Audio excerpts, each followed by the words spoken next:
even that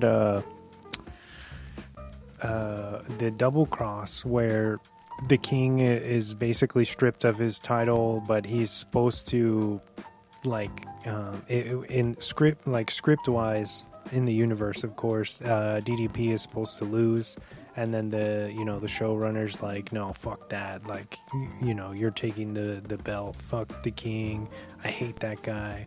And I guess that whole scenario, that story is based upon, I guess, like within the WWF or WWE, that happened to Bret. I believe it was Bret Hart, where he was there was like some kind of conspiracy against him, and he was stripped of his belt when he was supposed to retain it within a specific storyline. Really? Yeah, the Montreal Screwjob. That's what it's called. Yes. Exactly. Oh wow. Okay. Yeah, Shawn. It was against Shawn Michaels, and yeah, he. I think he, like, even after the show, like, he looked in the camera and mouthed WCW, like he was leaving. Yeah, it was. Shawn went for like a fucking. It wasn't a pin. It was a.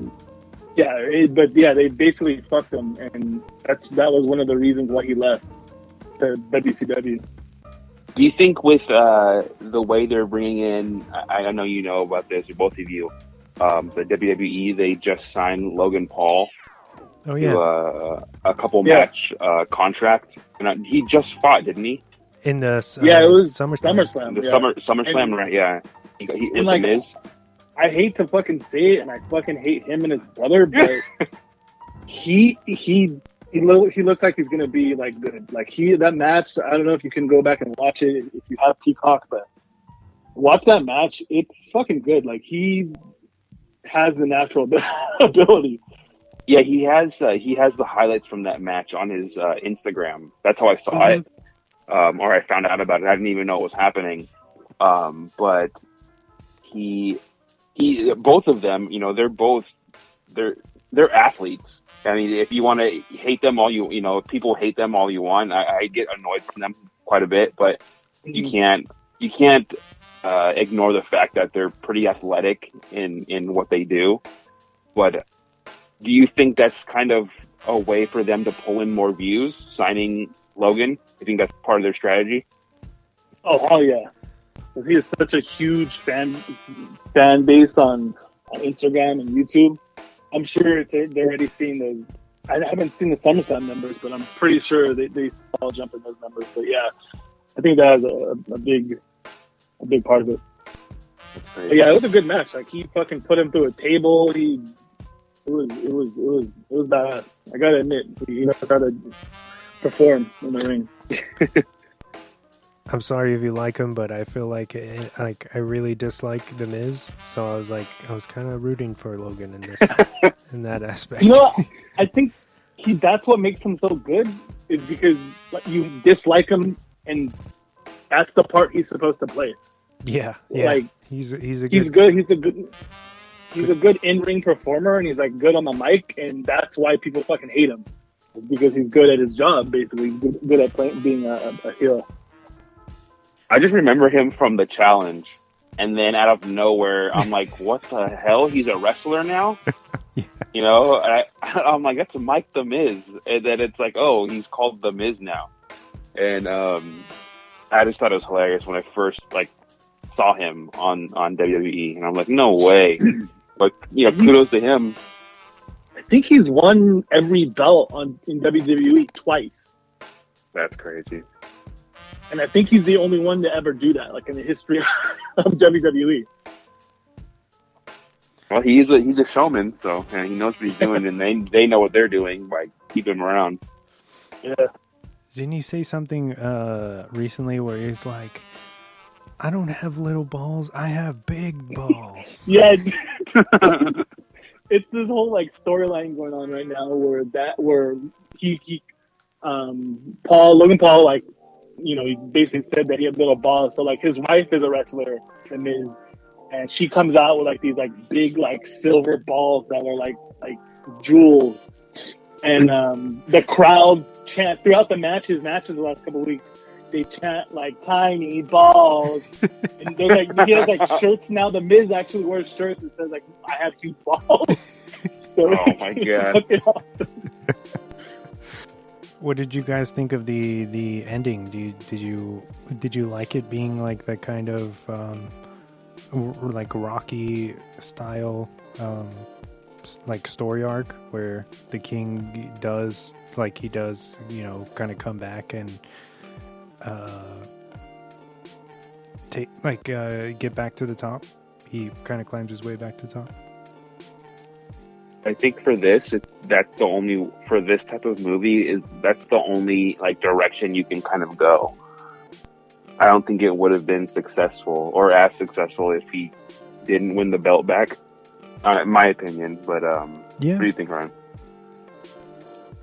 Yeah, I think the same thing too. And I know I had read too that they wanted to make a sequel before it bombed. So I'm pretty sure they would have kind of went the route of him facing off against another big heel. Yeah, I think it ended well. That's how it should have ended. Also, we haven't talked about like the music that's featured in this, the soundtrack. Kid Rock.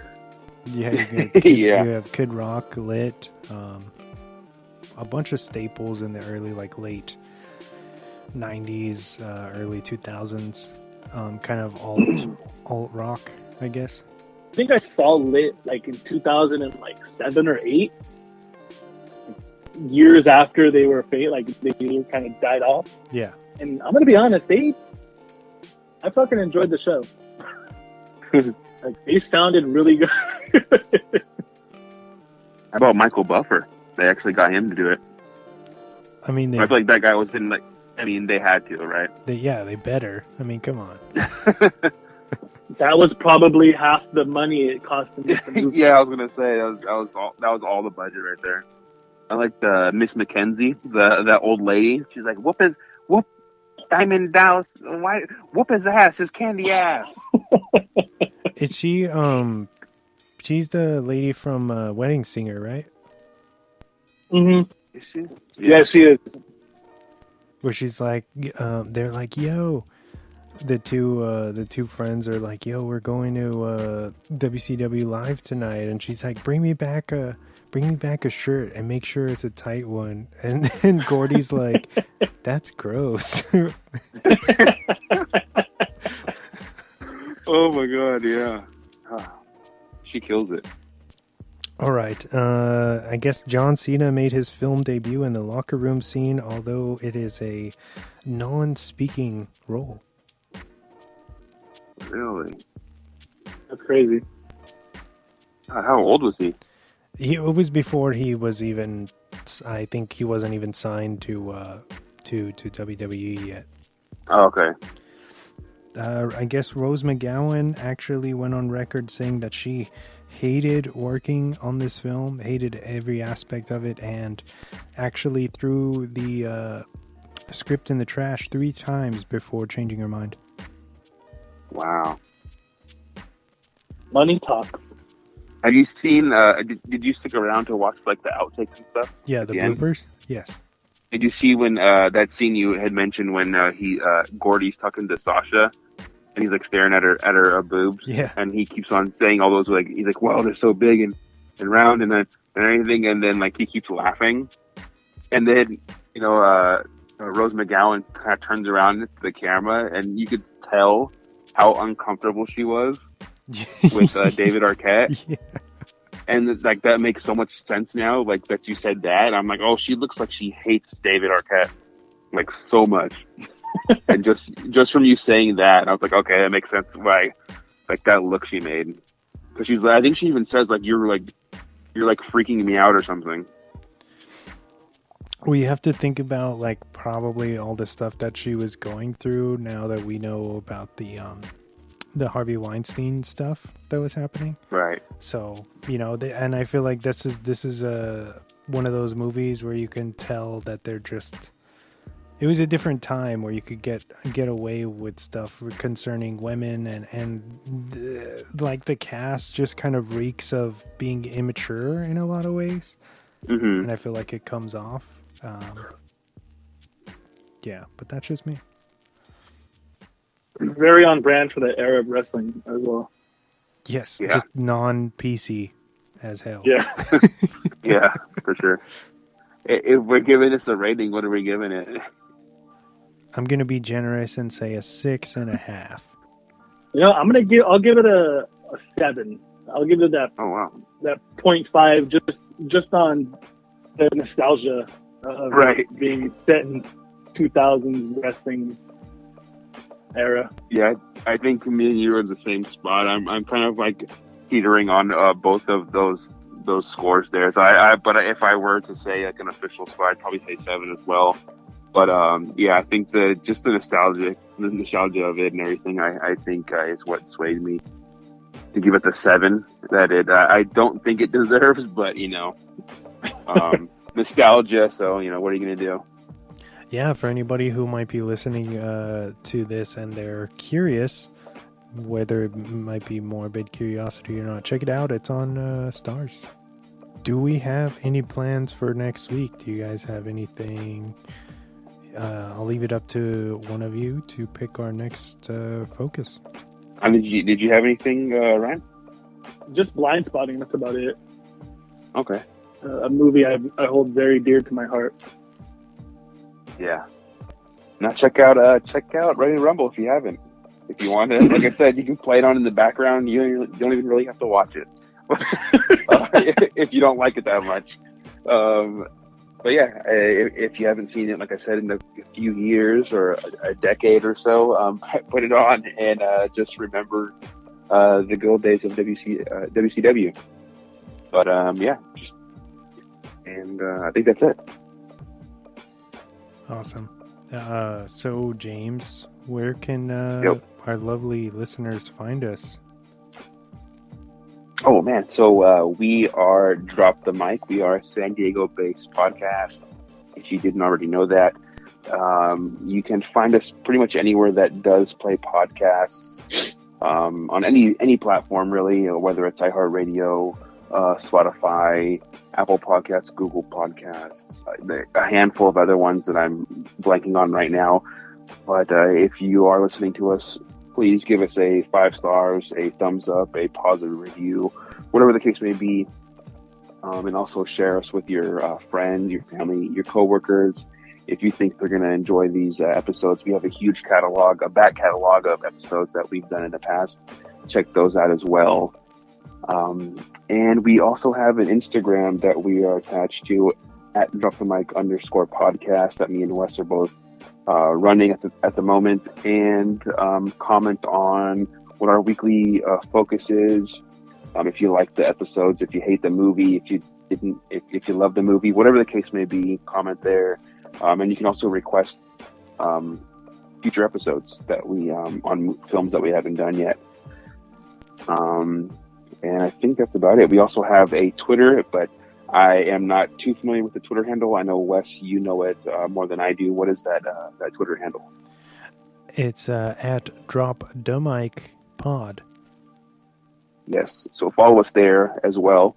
Like I said, retweet us on there if you want, whatever we're posting on that. So do us a favor and like and subscribe, all those things that I just mentioned, and pass that information along to everybody else. Also, before I forget this, I want to say, before we get out of here, think about how creepy it is that in the original Scream in 1996, right, David Arquette plays Deputy Dewey, and his sister is Rose McGowan, a.k.a. Tatum. And in this movie, a couple years later, they play love interests for each other. Oh, wow. Yeah. I didn't even put that together. Wow, that's funny. Ew. Oh my god. Also, one more thing I can't forget to mention. Happy birthday to our very own Mr. Wesley. Thank you. Belated happy birthday. I know I texted you and everything, but everybody out there, if you didn't know, it was his birthday just a couple of days ago. So go ahead on our Instagram and Twitter and wish him happy birthday if you haven't already. Oh yeah, appreciate that, man. Yeah, no problem. Aging like a fine wine. Yeah.